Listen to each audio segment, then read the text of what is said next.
A Long Ago Affair by John Galsworthy.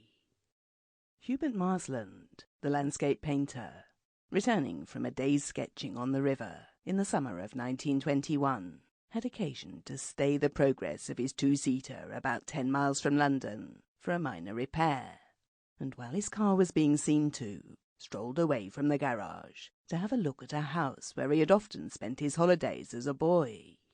Walking through a gateway and passing a large gravel pit on his left, he was soon opposite the house, which stood back a little in its grounds.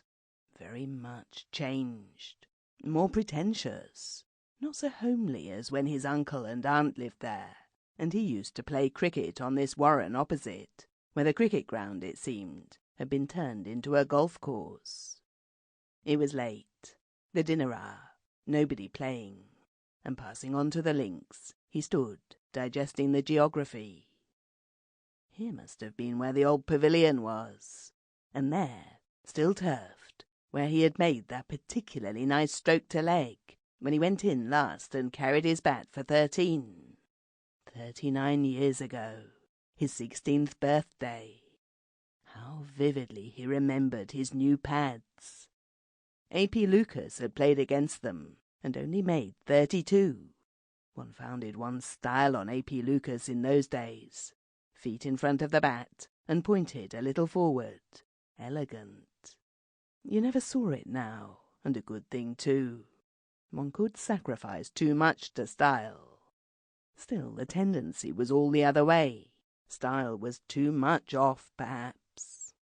He stepped back into the sun and sat down on the grass. Peaceful, very still.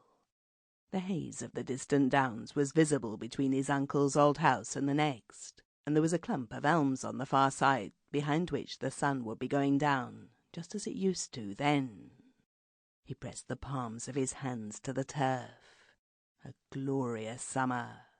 Something like that summer of long ago, and warmth from the turf, or perhaps from the past, crept into his heart and made it ache a little. Just here he must have sat after his innings, at Mrs. Monteith's feet, peeping out of a flounced dress. Lord, the fools boys were!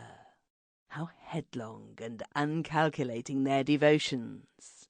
A softness in voice and eyes, a smile, a touch or two, and they were slaves. Young fools, but good young fools. And standing behind her chair, he could see him now, that other idol. Sample complete. Ready to continue?